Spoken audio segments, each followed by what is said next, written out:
Oramos em nome de Jesus. Amém.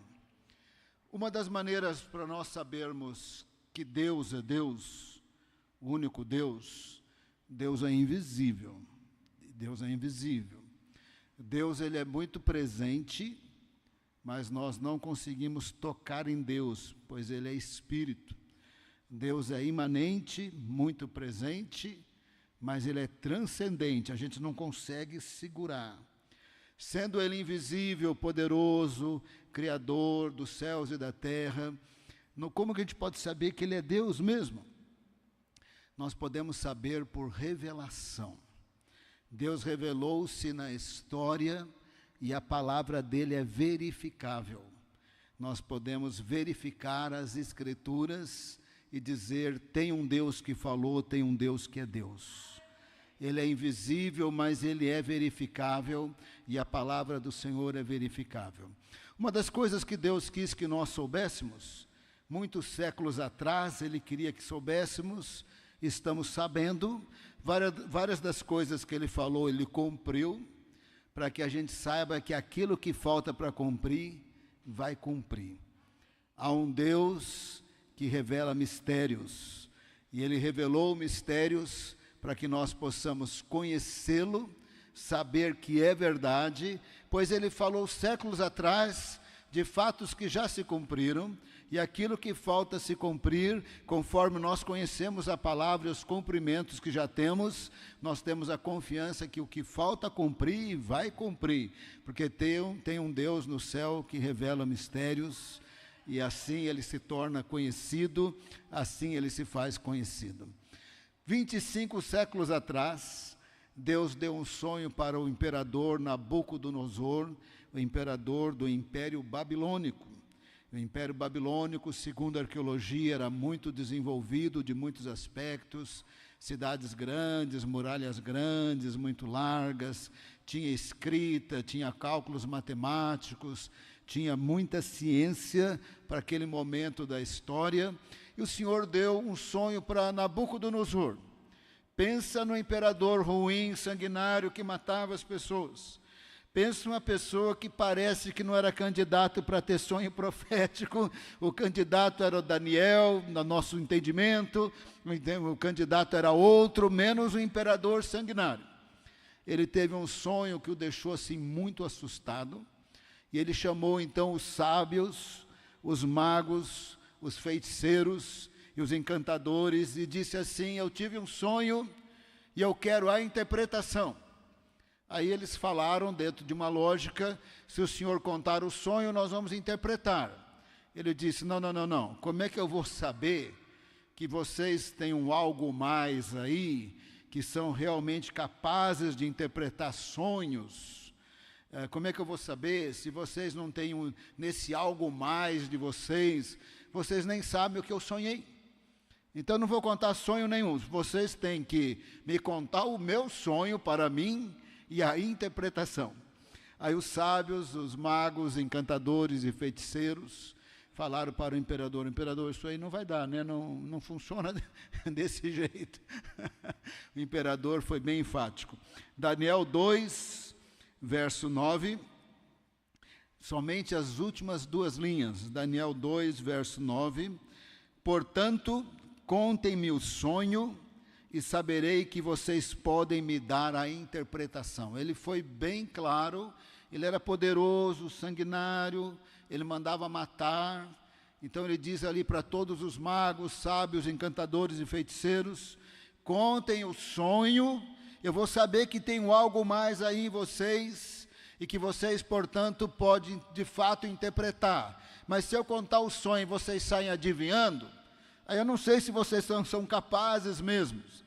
E aí eles insistiram, falaram, imperador, nunca teve ninguém na história que foi capaz de fazer isso, nunca teve um rei que exigiu isso, e eles estavam certos. Não tem uma pessoa na terra que sabe o que uma outra pessoa sonhou na cabeça daquela outra pessoa. Eles estavam certos. Nunca o imperador pediu isso. Nunca alguém foi capaz disso. Não tem ninguém capaz disso. O imperador não quis nem saber, ou vocês contam um sonho, para eu saber que vocês podem interpretar, ou vou matar todo mundo. Vou despedaçar vocês, vou destruir as casas. O negócio ficou tenso. Eles tentaram convencer o imperador ficou com raiva. Em seguida já fez um decreto que era para matar todos eles. Arioque, o chefe da guarda, foi procurar Daniel, porque Daniel, no capítulo 1, havia se tornado um dos funcionários públicos do palácio, havia entrado no grupo dos sábios, assim como Ananias, Misael e Azarias. Então Arioque foi falar para Daniel: Daniel, tem um decreto aí, vou ter que matar todo mundo, vou matar você também. Daniel perguntou assim: mas qual é a pressa desse decreto? Verso 15. Daniel 2,15. Por que esse decreto do rei é tão urgente? Arioque explicou o caso. Daniel, que trabalhava no palácio, foi falar com o imperador. Veja bem o que ele fala no verso 15. Daniel, na verdade é 16, 2,16. Daniel foi falar com o rei para pedir que lhe desse tempo e ele revelaria ao rei a interpretação. Preste bem atenção aqui. Daniel está fazendo uma coisa difícil, porque não tem ninguém que possa saber o que uma outra pessoa sonhou na cabeça da outra pessoa. Daniel foi lá e disse para o imperador: dá um tempo aí que eu vou revelar. Impossível. Ele sabia que era impossível, mas ele estava falando a partir de outras premissas, outras compreensões. Ele falou: dá um tempo aí que eu vou trazer a revelação. O imperador deu um tempo, ele sai de lá, procura os seus amigos, homens consagrados, Ananias, Misael e Azarias, e diz assim para eles: olha, nós temos que clamar misericórdia, senão vai morrer todo mundo aqui. Verso 17, então Daniel foi para casa, explicou a situação a Ananias, Misael e Azarias, seus companheiros, para que pedissem misericórdia, verso 18, para que pedissem misericórdia ao Deus do céu sobre este mistério, a fim de que Daniel e os seus companheiros não fossem mortos com o resto dos sábios da Babilônia. Quando Daniel fala: deixa que eu vou interpretar, ele sabe que não podia interpretar. Mas tem um Deus que revela mistérios, tem um Deus que se revela, que nós podemos saber que Deus é Deus quando nós conhecemos a palavra, quando nós percebemos como Ele cumpriu a palavra ao longo dos séculos, e assim o que falta cumprir, vai cumprir. E nós sabemos que Ele é Deus, porque Ele falou com detalhes inúmeras vezes. Não falou toda a história da humanidade, mas Ele falou à luz dos fatos importantes, primeira e segunda vinda de Jesus, reino do anticristo e outros sinais. Ele falou com detalhes aquilo que o Senhor entendeu era importante revelar, e não revelou tudo sobre tudo, mas revelou o que nós precisamos saber, porque tem um Deus no céu que revela mistérios.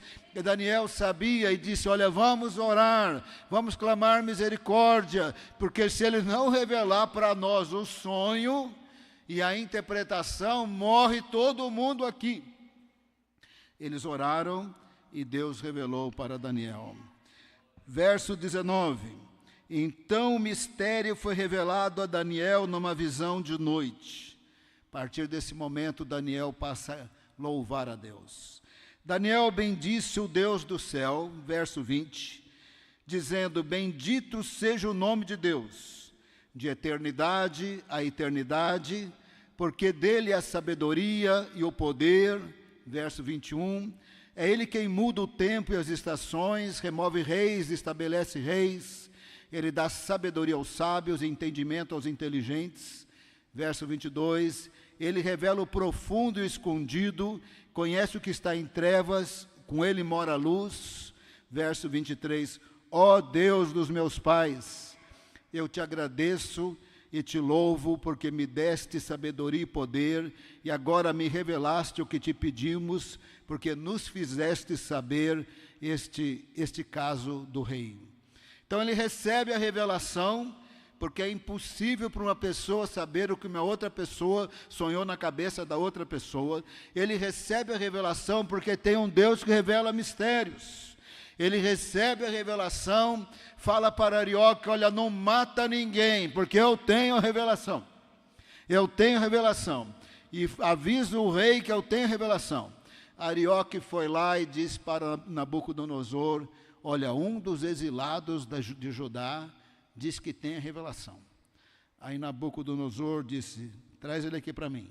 O imperador não abaixou o nível. O imperador falou, qual que é o sonho e a interpretação? Tinha que contar o sonho para em seguida contar a revelação. Qual é o sonho? Daniel disse assim, olha, é impossível para um ser humano saber responder a sua pergunta, mas tem um Deus que revela mistérios. Verso 27, então Daniel respondeu na presença do rei, o mistério que o rei exige, nem sábios, nem magos, nem cantadores podem revelar. Verso 28, mas há um Deus no céu que revela os mistérios, pois fez saber ao rei Nabucodonosor o que vai acontecer nos últimos dias. E ele vai por aí, e no dado momento ele fala, olha, não tem nada de mim especial, não é porque eu tenho a revelação é que eu sou melhor, eu não sou mais sábio do que ninguém, eu não sou melhor do que ninguém, na verdade eu recebi do Deus que revela mistérios, a revelação, mas eu não sou melhor do que ninguém. Verso 30, quanto a mim, esse mistério me foi revelado não porque exista em mim mais sabedoria do que todos os outros homens, mas para que a interpretação fosse revelada ao rei e para que ele entenda o que se passou em sua mente. Para pensar. Dar um sonho para Nabucodonosor não faz sentido. O homem era sanguinário, o homem não era crente, não estava orando, não estava jejuando, mas ele era o homem mais poderoso. Era o único que podia dizer, me conta o sonho, a revelação, eu mato todo mundo. Era o único que podia dizer, você agora que acabou de me contar, foi isso mesmo que eu sonhei. Qual que é a revelação? Agora eu acredito na revelação, porque você foi capaz de me contar o sonho nos mínimos detalhes. Então, naquele momento da história, o imperador, no fim da história aqui, vai endossar que Daniel, de fato, tinha recebido a revelação do sonho, e ele podia agora acreditar na interpretação. Então, o endosso de Nabucodonosor é importante.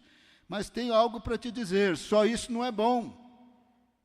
Aquilo que Deus disse tinha que estar acontecendo na história. Tinha que vir a acontecer na história. E uma vez que veio acontecer, a gente sabe que o Deus que revela mistérios revelou. Que aquilo que está para acontecer vai acontecer, porque muitas outras revelações já foram acontecidas ou cumpridas aí ao longo dos séculos passados. Então Daniel tinha agora a missão de contar o sonho.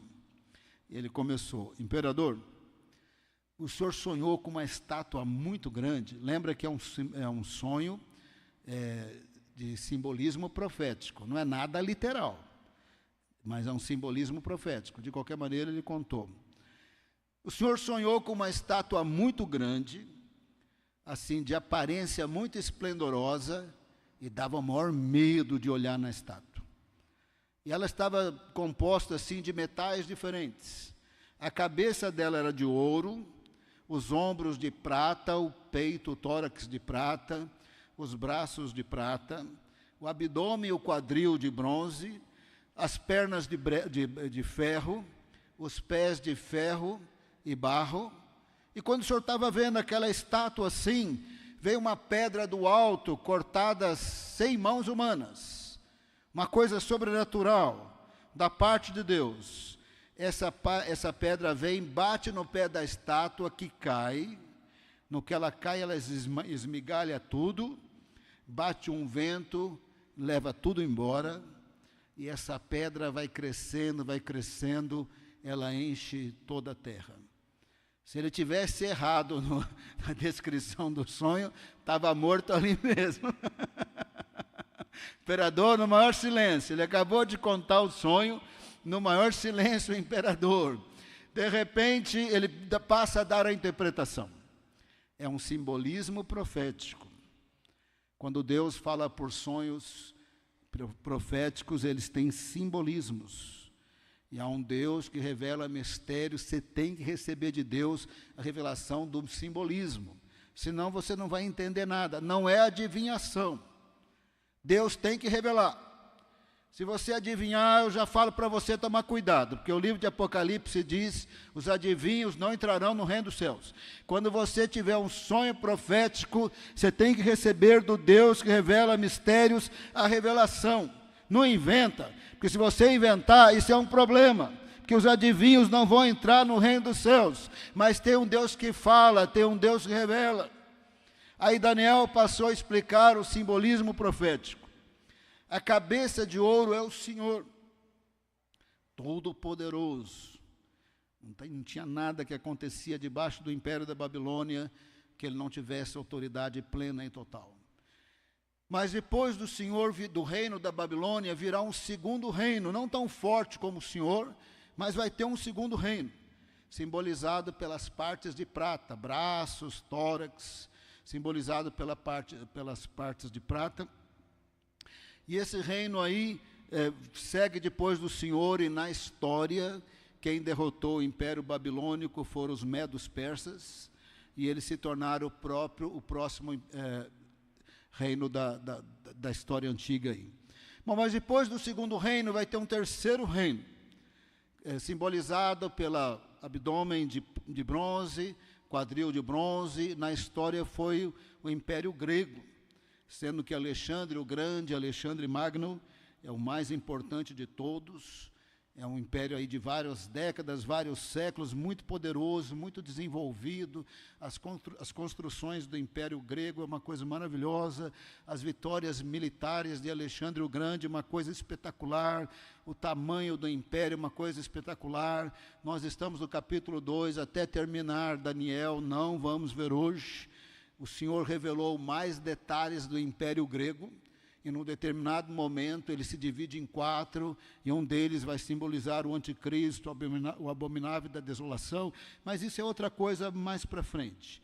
Nesse momento aqui do sonho da estátua, então, depois dos medos persas, o terceiro reino na história foi o Império Grego.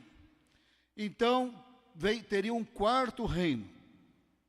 Quarto reino também muito forte, muito poderoso, simbolizado pelo ferro, que é uma coisa sólida, mas que ia ter uma parte que não ia conectar de jeito nenhum. A parte que não conectou totalmente no império, nesse quarto império, que na história veio a ser o Império Romano, não conectou tudo certinho, exatamente como estava profetizado, tanto é que o Império Romano se dividiu em 2. A parte ocidental, capital Roma, a parte oriental, Constantinopla. Isso é aula de história, não é? De tal maneira que o Império Romano, que é o quarto reino depois de Nabucodonosor, foi dividido em 2.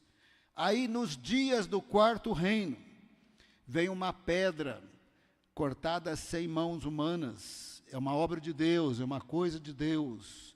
Vem, bate no pé da estátua, a estátua cai, o vento leva tudo, e a pedra enche toda a terra. Até o momento, no simbolismo profético do sonho, a estátua representa, com seus metais diferentes, 4 reinos.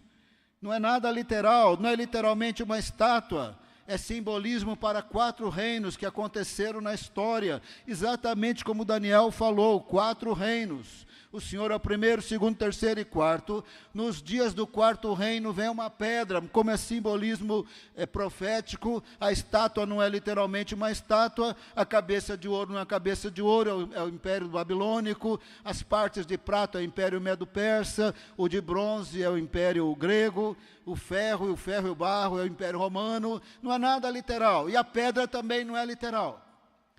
Nos dias do quarto reino do Império Romano, do céu para a terra, nasceu Jesus. Ele é a pedra principal. Sem ele ninguém é salvo. Sem ele ninguém chega ao Pai. Sem ele ninguém é curado. Sem ele ninguém tem o Espírito Santo. Sem Jesus não tem vida eterna. Ele vem do céu para a terra, da Trindade, humilha-se no tempo, no espaço, vai cumprir inúmeras profecias, e Deus é tão poderoso que o iniciador do Império Romano, havia reino aqui, reino ali, até que alguém consegue articular aquilo ali e fazer um reino só, de tal maneira que dos vários reinos que tinham por ali, teve um articulador que começa o Império Romano. O Império Romano foi começado por Júlio César, imperador mais famoso, muito poderoso, de grandes obras, de estradas, estádios, uma coisa, aquedutos, que você puder imaginar, incentivador de literatura. Um dia lá, quando estava para Jesus nascer, Júlio César fez um decreto. Todos os moradores do Império Romano têm que viajar até suas cidades natais para levantar um censo, quantas pessoas têm que nasceram aqui, quantas nasceram ali, quantas nasceram ali, e o alvo depois era cobrar impostos. Todo mundo pagava imposto, até menina adolescente pagar imposto, por causa desse decreto de Júlio César. Veja como é que o império tinha controle sobre os cidadãos. Por causa desse decreto lá em Roma, Maria e José, que morava no fim do mundo, de Nazaré, das montanhas, um vilarejo rural de umas 3.000 pessoas, José e Maria viajam até Belém da Judeia, porque eles eram naturais de Belém da Judeia, e ali Jesus vai nascer por causa de um decreto de Júlio César, cumprindo-se a palavra do Senhor através do profeta Miqueias, que o Messias ia nascer em Belém da Judeia. Então, nos dias do quarto reino do Império Romano, vem uma pedra de cima para baixo, não é literalmente uma pedra, porque não é literalmente estátua, são reinos, e essa pedra simboliza o rei de um reino. Ele nasce nos dias do Império Romano, e o reino dele vai encher toda a terra. A pedra vai crescer e encher toda a terra. E num determinado momento, essa pedra vai esmiuçar os reinos da terra. E nós vamos explicar isso melhor. Quando Jesus nasce, já havia sido profetizado que ele seria da tribo de Judá, da família de Davi, que ele seria o rei eterno de um reino eterno. Então, quando Jesus nasce, já está bem claro nas Escrituras, antes mesmo de Nabucodonosor sonhar, que ele viria para ser o rei do reino eterno. E o Senhor tem muitas palavras maravilhosas na Bíblia. Quanto mais a gente conhece a Bíblia, mais a gente tem textos que ficamos assim, muito abençoados, ou assim, muito tocados. Alguns textos eu sinto orgulho de Deus e de Jesus. Quando Jesus fala em João 12, quando eu for levantado, atrairei todos a mim, pessoas de todos os povos, tribos, línguas e nações. Levantado em João é crucificado. No capítulo 3, levantado é crucificado.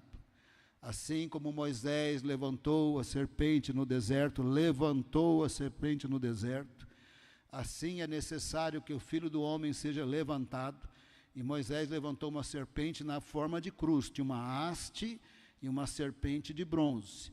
Assim importa que o Filho do Homem seja levantado, para todo aquele que nele crê não pereça, mas tenha vida eterna. Então, João 3, levantado é crucificado. E João 12, levantado é crucificado. Quando eu for levantado, atrairei todos a mim. Eu sinto orgulho de Jesus quando ele fala isso, porque ele fala, ele cumpre. Ele também, eu tenho orgulho dele quando ele diz, ninguém tira a minha vida, eu a dou, eu a tomo de volta, está em João 10.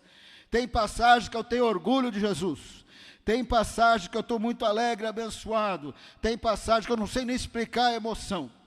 Mas tem uma que eu gosto demais. Gosto demais. O território da Galileia era composto pelo território das duas tribos, Zebulon e Naftali. 99%. Na verdade, quase 100%. Não é só 99%, não. É 99% mais um pouco. É quase 100%. Então, 7 séculos antes de Jesus, Isaías profetizou. Lembra que Galileia é a soma dos territórios das duas tribos. Isaías profetizou. Terra de Zebulon, terra de Naftali, caminho do mar, além do Jordão, Galileia dos gentios. porque na Galileia habitava menos judeus do que mais não judeus do que judeus, porque desde o ano 722, quando o Império Assírio devastou o norte de Israel, como Deus havia falado pelos profetas Amós, Miqueias, Oséias, Isaías, que eles povoaram aquela região com os assírios, que foram se multiplicando. 7 séculos depois, tinha mais não-judeus do que judeus, Galileia dos gentios. O povo que estava em trevas viu grande luz. O povo que estava sentado na região da morte, resplandeceu-lhes a luz. Mateus 4,17, depois de citar Isaías 9, a partir daí Jesus passou a pregar e dizer: arrependam-se, é chegado a vocês o reino de Deus. Quando Jesus começou a pregar, ele era a pedra que veio. A pedra simboliza o 5º reino, que passa a ser proclamado nos dias do Império Romano. Arrependam-se, é chegado a vocês o reino de Deus. Aonde Jesus estava, estava o rei do reino. Aonde Jesus estava a porta para o reino. Ele é a porta das ovelhas, ele é o caminho. Aonde Jesus estava o reino de Deus, pois ele nunca foi submisso ao pecado, ao diabo e à morte. Então ele dizia: arrependam-se, é chegado a vocês o reino de Deus. E posteriormente, no capítulo 13 de Mateus, ele ensinou tantas parábolas do reino, mas basicamente o reino é uma pérola de grande valor. O reino vai crescendo, que nem uma massa que é levedada, e aquele pouco de fermento leveda toda a massa, ou vai crescendo como uma semente de mostarda, mas a ideia é que a pedra vai crescendo, vai crescendo, vai crescendo, e enche toda a terra, porque o reino de Deus, como semente de mostarda, vai crescendo, vai salvar pessoas de todos os povos, tribos, línguas e nações. Ele é o rei de um reino eterno que jamais passará, jamais será destruído. Foi previamente profetizado desde os dias de Davi, foi profetizado, e ele ia nascer nos dias do 4º reino do Império Romano, mas num determinado momento ele vai esmiuçar a estátua. Quando ele nasce, ele implanta o reino, anuncia o reino, e o reino vai crescendo, vai crescendo, vai crescendo, mas ele ainda não destruiu a estátua. A estátua, que são os reinos desse mundo, será destruída. Hoje eu vou apenas fazer uma menção, num determinado momento nós vamos ver com detalhes. Capítulo 7 de Daniel, hoje é só uma menção. Capítulo 7 de Daniel, de outras palavras, igual ao capítulo 2. No capítulo 7 tem 4 reinos: Babilônia, Medo-Persas, grego, Império Romano, simbólico aí do reino do anticristo, mas é simbolizado por animais mitológicos não existentes, um leão que não é exatamente um leão, um leopardo que não é exatamente um leopardo, um urso que não é exatamente um urso. E o próprio capítulo 7 diz que são reinos, explica que são reinos. Aí tem um 4º reino, de um bicho bem feio, com 10 chifres, e aí entre os 10 chifres vai surgindo um chifrinho pequeno, que acaba dominando tudo, dominando toda a terra. Esse 4º reino é o reino do anticristo, que terá essa coligação de 10 líderes mundiais, ou 10 coligações de governos, e vai dominar toda a terra, vai ser inimigo dos crentes, das coisas de Deus, vai falar blasfêmias contra Deus. Mas é em Daniel 7 que o Filho do Homem aparece nas nuvens. Aparece na nuvem, destrói o anticristo, e é no capítulo 7 que ele reina para todo sempre, e os santos reinam com ele para todo sempre. Então no capítulo 7 é mais ou menos igual o capítulo 2, uma simbologia profética muda. No capítulo 7 podemos dizer que o 4º reino não é propriamente o Império Romano, porque Jesus voltará nas nuvens, não para o Império Romano, mas para destruir o reino do anticristo. Mas o Império Romano ele é muito simbólico do reino do Anticristo, porque os imperadores uniam neles o poder político, econômico e religioso. Tinha que adorar os imperadores, se não adorasse era morto, e vai ter que adorar o Anticristo e a estátua do Anticristo.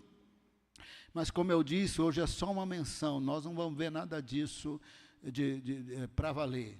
Mas é nos dias do quarto reino do império do Anticristo que Jesus vem nas nuvens e destrói os reinos deste mundo.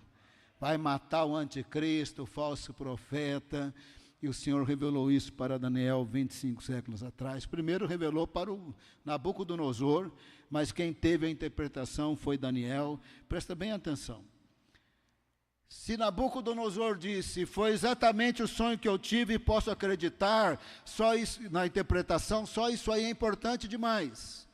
Mas não teria valor nenhum se depois do Império Babilônico não tivesse o segundo século, o terceiro século e o quarto século, e não teria valor nenhum se Jesus não tivesse nascido no quarto século, e não teria valor nenhum que o reino de Deus está crescendo como semente de mostarda, e a pedra está enchendo a terra. Tudo isso já está cumprido e se cumprindo. Os quatro reinos tiveram, Jesus nasceu nos dias do quarto reino, e a pedra vem crescendo, a pedra é o reino de Deus, um reino eterno, inabalável, indestrutível, e nos dias que houver o reino do Anticristo, ele virá nas nuvens e destruirá o Anticristo, e aí se cumpre o que está faltando cumprir, a estátua cai no chão e desmiuça completamente, e o reino de Deus chega à sua plenitude com a segunda vinda de Jesus. Isso que o Senhor passa a falar no capítulo 2 é só o começo, porque em Daniel, aqui e ali, o Senhor dará muito mais detalhes, porque há um Deus no céu que revela mistérios. E assim nós podemos saber que Ele é Deus, Ele fala, Ele cumpre, Ele fala, Ele cumpre. Quanto mais a gente sabe o que Ele falou, o que Ele cumpriu, mais a gente tem certeza que o que está faltando vai acontecer. Nós já sabemos que, em termos gerais, o que está faltando mesmo é só o governo mundial e o Anticristo, porque todo o resto vem se cumprindo assim, de maneira bem consistente. E o reino de Deus continua crescendo, e avançando. Num dado momento vai ter o bichão dos 10 chifres. É o mesmo bichão dos 10 chifres lá em Apocalipse. Quando você lê no capítulo 13 que tem um dragão com 10 chifres, é o diabo que vai empoderar o Anticristo. Quando você lê que a besta que sobe do mar, que é o Anticristo, tem 10 chifres, é o reino do Anticristo empoderado pelo dragão, que também tem 10 chifres. Eles já foram profetizados em Daniel 7. E vai acontecer, e o Filho do Homem virá nas nuvens. O Senhor Jesus gostava muito desse título, Filho do Homem, eu gosto demais. Todos os títulos de Jesus são muito importantes, mas Jesus referia-se a Ele mesmo como Filho do Homem. Ele estava citando implicitamente Daniel 7. Que Ele estava aqui na terra em estado de humilhação, Ele estava. Que Ele tinha que aguentar, possivelmente, um vizinho chato que morava na rua dele, Ele tinha que aguentar. Ele tinha vários irmãos e irmãos, sempre tem um irmão meio folgado que não quer lavar louça, ele deve ter tido um irmão folgado. E Jesus, sendo um com o Pai e Espírito Santo, teve que aguentar tanta coisa aqui nessa terra. Ele estava no estado de humilhação, e Ele veio morrer pelos nossos pecados, mas isso ia passar.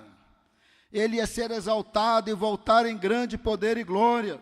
Isso ia passar. Então, quando Ele falava Filho do Homem, referindo a si mesmo, implicitamente Ele estava dizendo, isso aqui vai passar, eu vou ser exaltado e vou voltar em grande poder e glória.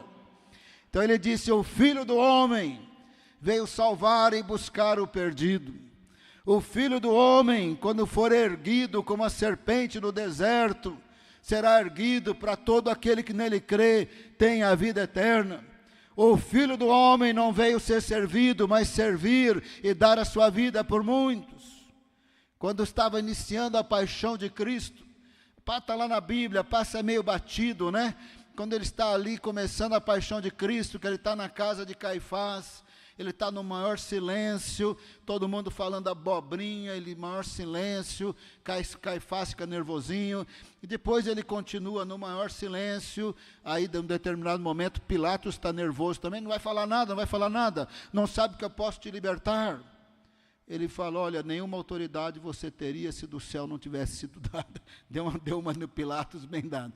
Aí Caifás, nervoso: você não vai falar nada, você não está vendo?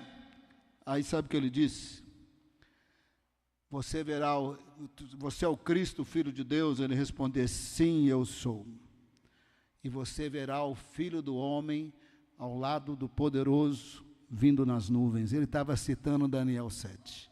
Ele estava dizendo: esse estado de humilhação do Cristo vai passar. Eu sou o Filho do Homem que vai voltar em grande poder e glória, e vai esmagar a estátua, vai subjugar os reinos deste mundo. É isso que Deus falou, o Deus que revela mistérios. Ele vem cumprindo a sua palavra, e Ele vai cumprir o que falta. E Ele falou para que nós saibamos que Ele é Deus, e Ele falou para que nós possamos temê-lo, e a despeito das preocupações da vida, não perder o foco em Deus, na sua palavra, na sua revelação, porque tudo isso vai passar, os reinos deste mundo vão passar, e a plenitude do reino virá quando o Senhor Jesus voltar. Deixe-me ler o verso 34 e 35, quando ele está contando o sonho. 34, 35... Daniel 2, acompanha aqui na tela. Enquanto o Senhor estava olhando, uma pedra foi cortada sem auxílio de mãos humanas, porque é obra de Deus. Deus invadiu a história. Atingiu a estátua nos pés de ferro e de barro e os despedaçou. Verso 35. O ferro, o barro, o bronze, a prata e o ouro foram despedaçados. No mesmo instante se fizeram como a palha das eiras no verão. O vento os levou, ou seja, os reinos da terra todos despedaçados. Acabou. E se fizeram como a palha das eiras no verão. O vento os levou e deles não se viu mais nenhum vestígio. Mas a pedra que atingiu a estátua se tornou uma grande montanha que encheu toda a terra. E essa pedra é Jesus, é o reino de Deus. Vamos ler o 44, quando ele está agora explicando. Mas nos dias desses reis, ele acabou de falar do quarto reino, o Império Romano, mas nos dias desses reis, o Deus do céu levantará um reino que jamais será destruído e que não passará outro. O reino de Deus é indestrutível. Está crescendo como semente de mostarda e terá a sua plenitude na segunda vinda de Jesus. Mas nos dias desses reis, o Deus do céu levantará um reino que jamais será destruído e que não passará outro povo. Esse reino despedaçará e consumirá todos os outros reinos, mas ele mesmo subsistirá para sempre. Assim como o rei viu que do monte foi cortada uma pedra sem auxílio de mãos humanas, e ela despedaçou o ferro, o bronze, o barro, a pedra, a prata e o ouro. A pedra é um quinto reino que inicia-se nos dias do Império Romano, vai crescendo até subjugar todos os reinos da terra, através da segunda vinda de Jesus. Bom, Nabucodonosor, ele era Nabucodonosor, e Daniel terminou assim dizendo, no verso 45, no final: o grande Deus revelou ao rei o que vai acontecer no futuro, certo é o sonho e fiel à sua interpretação. 25 séculos atrás, irmãos, 25 séculos atrás, depois teve o Império Medo-Persa, o grego, que em Daniel ainda vai desmembrar ainda em muitos outros detalhes, o Império Romano, e aí então vem Jesus, e o reino, a pedra vem enchendo a terra, e terminará de encher a terra, a glória de Deus, como as águas cobrem o mar, na segunda vinda de Jesus. Então, o rei Nabucodonosor, ele era de outra cultura, não tinha ido na escola dominical, não sabia de nada, não tinha pai crente, nem mãe, nem avó, fez o que fez, verso 46. Então o rei Nabucodonosor se inclinou e se prostrou com o rosto em terra diante de Daniel. Ordenou que oferecesse a Daniel uma oferta de cereais e incenso. Daniel ganhou uma cesta básica. Né? Ganhou, Daniel, você vai levar uma cesta básica. Passa lá na despensa do império. O rei disse a Daniel, verso 47, certamente o Deus que vocês adoram é o Deus dos deuses, o Senhor dos reis. É Ele quem revela os mistérios, pois você foi capaz de revelar este mistério. 48. Então o rei engrandeceu Daniel e lhe deu muitos e grandes presentes. E ele o pôs como governador de toda a província da Babilônia. Também o fez chefe supremo sobre todos os sábios da Babilônia. No começo do capítulo, Daniel está sob ameaça de morte. No final do capítulo, Daniel, o governador da Babilônia, tinha várias províncias, o Império Babilônico tinha várias províncias, a principal era a Babilônia, a província da Babilônia. Ele se torna o governador da Babilônia, e ele se torna o chefe de todos os sábios. Então ele estava para morrer, mas ele era consagrado a Deus. Ele estava para morrer, clamou misericórdia, Deus revela, se não vai morrer todo mundo. O Senhor revelou, e agora ele pôde contar o sonho, a interpretação. Nós estamos 25 séculos depois de Daniel, a gente pode olhar para a história, ver o que Deus já cumpriu, o que falta cumprir, e no final desse capítulo ele é governador da Babilônia. Só que tem bênçãos de Deus que nos leva para a cova dos leões, mas isso é outro assunto. Nós vamos terminar aqui com oração, vamos ficar em pé, vamos orar. Amém. Enquanto eu estiver orando, eu quero convidar você também para orar, para você se alinhar com as Escrituras. Lembra como eu comecei? Deus é invisível, Ele é imanente e transcendente. A gente nunca vai conseguir segurar nele assim. Mas se Ele, que é Espírito, quiser nos encher do Espírito Santo, vai ser maravilhoso. Vai ter em nós uma paz inexplicável, uma visitação de Deus inexplicável. Se Ele quiser visitar alguém, curar, o milagre vai ser espetacular. Mas a gente não vai conseguir segurar nele. Só que tem um detalhe: Ele fala e cumpre para que nós saibamos que Ele é Deus. Jesus nasceu nos dias do Império Romano. Nasceu em Belém da Judéia por causa de um decreto de Júlio César, cumprindo a profecia de Miqueias. Deus fala e cumpre para que saibamos que Ele é Deus. Ele revelou os mistérios para que nós saibamos que Ele é Deus. Ele vem cumprindo a palavra dEle para que nós saibamos que Ele é Deus. Sabe, um dia Daniel, com 90 anos de idade, por aí, estava jejuando 21 dias, um anjo veio levar uma palavra, o anjo não conseguia chegar, porque ele apanhava. Ele ia chegar, tinha um príncipe ali da Pérsia que segurava ele, puxava as orelhas dele, ele levava uma surra e não conseguia. Ele chamou Miguel, falou: Miguel, dá um jeitinho aí. Aí ele chegou, ele deu uma palavra para Daniel. Todo mundo ouviu falar que Daniel jejuou e o anjo chegou. Mas eu tenho certeza que você não lembra o que o anjo falou.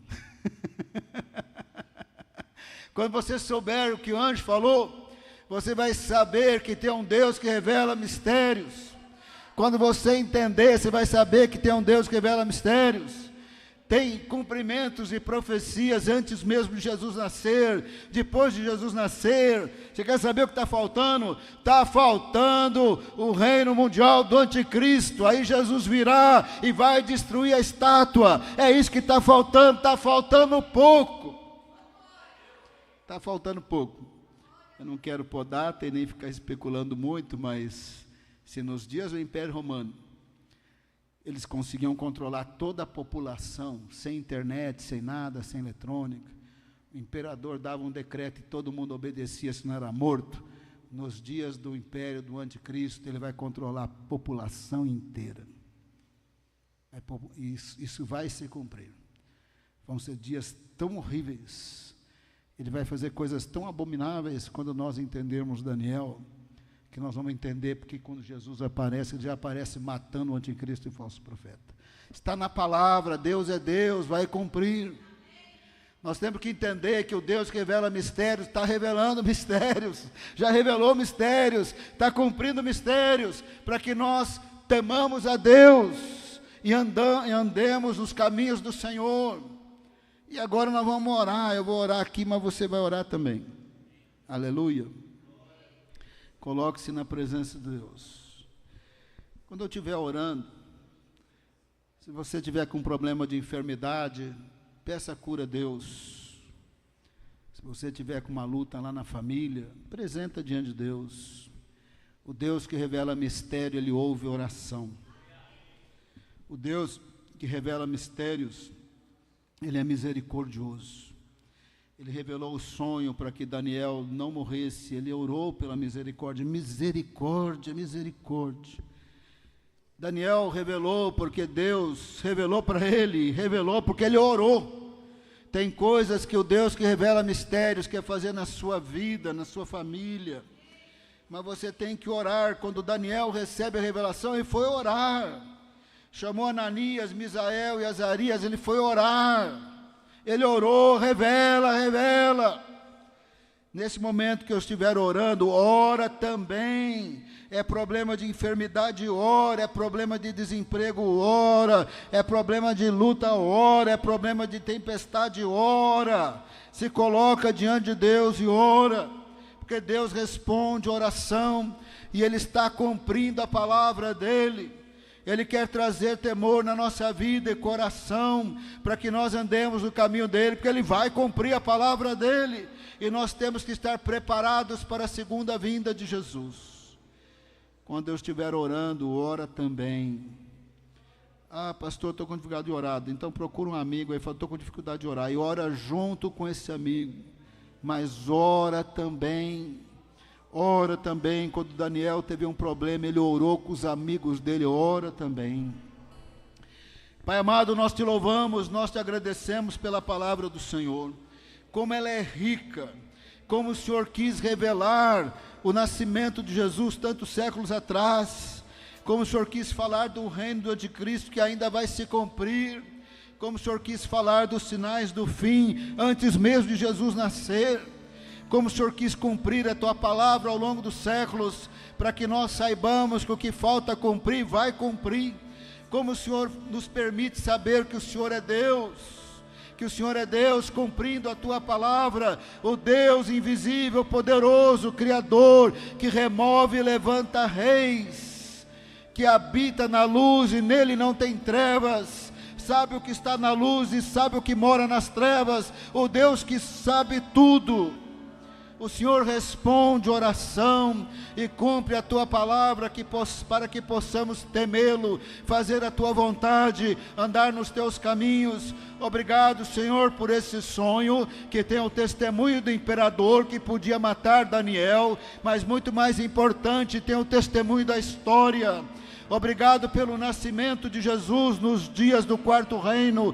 Obrigado pelo anúncio do reino. E obrigado porque o reino vem crescendo. Obrigado, Senhor, porque vai cumprir o que falta cumprir. Ele vai voltar em grande poder e glória. E vai esmiuçar os reinos deste mundo. Vai esmiuçar o reino do anticristo.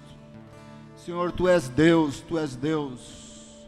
E nós agoniamos aqui no planeta Terra. Nesse momento, Senhor, se alguém está orando por cura divina, estamos recebendo essa cura agora em nome de Jesus.